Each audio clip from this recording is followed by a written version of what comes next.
Ajay sir, thanks so much for actually giving us time. I was just wondering like whether you would accept or not, and I know like you're really excused in. Thanks so much for the time and for sharing thoughts. So to start with, like there is a kind of uncertainty more than what generally is, and for an entrepreneur, this is a big question. What is in store? Yeah, And you being from a very strategic point of a very large enterprise, yeah, can we start off by having your thoughts on like what to expect, how to get prepared? yeah. So this is a once in lifetime kind of an event, right? This is not something. This is once in 100 years kind of an event. It's not a day-to-day event where you can find guides on how to prepare and how to go through it. So it's a question of how well you face it and how well you survive it. And this is a mix of a biological challenge in the first place, and then followed by all the subsequent challenges, which includes, of course, the business challenges. And here we will focus mainly on the business challenges. Uh, and as you are aware, I'm also running this whole CSR program for training the graduates. We have similar challenges because of the uncertainty which has come in. Uh, Now, what happens in this period is the first step, I would say, is you have to accept there is uncertainty. Many people get into a false kind of they give false reassurance to themselves because they have to sound optimistic. They have to be always, what do you say, they want to sound very positive and very optimistic, and they have to be always in a good mood. So if somebody says how are you, they have to always say yeah, I'm doing great, and they are ever optimistic. Now what has happened in this period is that has changed. It's hard to say I'm doing great, but you don't know what else to say because you have never said anything else. You were always in that high mood, and now that has changed. So first we have to say we are in an uncertain situation. We don't really know what's going to happen to us also individually also. We don't know what's going to happen to our family. We don't know what's going to happen to our business in next 15 days, 20 days, 30 days, till the time it lasts, right? Uh, on the other hand, while there is uncertainty, there are also things which are becoming over a period of time very, very clear. So you will recall in our first lockdown, we were all scared of the surfaces. Even if you order pizza, you will probably wash the packet before eating the pizza inside. You will wash your milk bag. You will wash the vegetable with sanitizers first, then with God only knows how many chemicals. That's how you will eat the vegetable. So all that fear is now gone. Okay. Secondly, we understand how the masks are useful and what is the best way to use the mask, the social distancing. So we understand many things much more. We have a vaccine in place. We have very clear understanding of what to do and what to avoid. So people are avoiding strangers. Of course, in this particular way, which meeting the familiar ones that has caused the problem.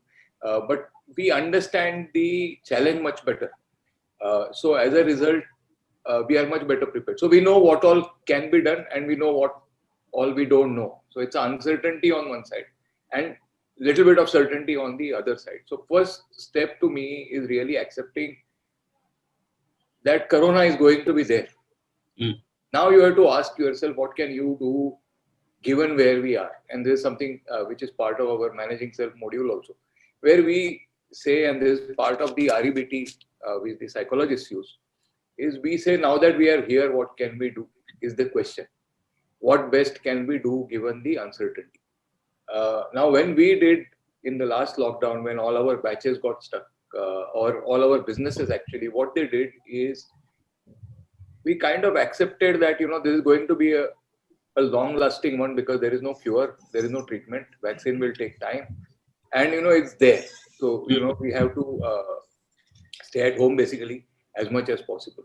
So we said, let's use this period to build capabilities, which will help us once this goes down. It will help us deliver the whatever new normal comes in. So which means in businesses, it was a lot to do with digitalization. In our case, it was a lot to do with, changing the content, going online. We had to learn all those things. So we had to build those capabilities. We cleared the backlogs. We built the team. We built new skills in the team. So this time we can always use for something else which is future oriented. Normally, anybody will be spending 70% of the time on what is due today, 30% on future. We said now you can't do what needs to be done today because you don't know what's going to happen. So might as well switch that equation. So we focus 70-80% of time actually on building capabilities for future. And that way we were much better off when the first wave receded. Now we are in second wave, but we are absolutely fine with it because we have found our way of surviving with COVID. Business is down, everything is down, but we have digital capabilities. We are able to reach the customer. Government has not really completely locked us down. So some part of our business is still running. We are able to sustain. In case of CBBFI, we are running our batches normally. Now, in the second wave, again, there is uncertainty. So now we have a very unique situation. Last time we had a situation where we couldn't start batches because we were classroom, we couldn't start batches. So we shifted to online. This time the challenge is very different. Now, 4 days back, we had a class, we had 8 positive cases among the students. Now, in the same class of 40 people, there are 8 positives. Yesterday, we heard a news that 2 trainers who happen to be brothers also, both of them are positive. Today, one trainer has reported she is unwell, so she is not going to take the class. So this is going to happen now, where because the whole thing has reached everybody's homes, we have this uncertainty now. So what we are doing with our training partners, we are saying, let's create a backup for every trainer. It can happen to anybody. In my team, we have created a backup. So let's say one of my colleagues is doing a launch and that launch cannot be cancelled, right? Because somebody is not there. So what we have done is for everything that we do, which is class facing, we have a backup created. We said if this person is not there, this person will be there. And we are taking extra care so that we don't have to, trigger that backup. So both things we are doing simultaneously. For every trainer that is in the batch, we are preparing who is the next set who can take over in case the trainer is not there. So all those preparations we are doing, just the way you will create redundancy in your network. Same thing we are doing now. And so the larger picture today is first accepting the reality. This is going to be there, not giving any false hope. Yeah. And it is coming from a person with a kind of a macroeconomic perspective. Even you're telling like accept the reality. That is number one. That's Second, right. Use that time to get our capabilities on, so that if we have missed something which we are not futuristic, future oriented, to get that in place. And third, very, very important thing is once we are accepting capabilities are built, also have a plan B, have a backup plan for everything. For every uncertainty, because of what you create that plan. So, superb, sir. I think these three were the questions as a small entrepreneurs, we were just doubting. We were telling like, no, how can we afford it? And a big corporate like you, if you are thinking in that dimension, then I think we should start facing that reality. And I think that is a big point to start with. Sure. Thank you so much. Sure. It will be a pleasure. Thank you. Thank you so much, sir. Thank you.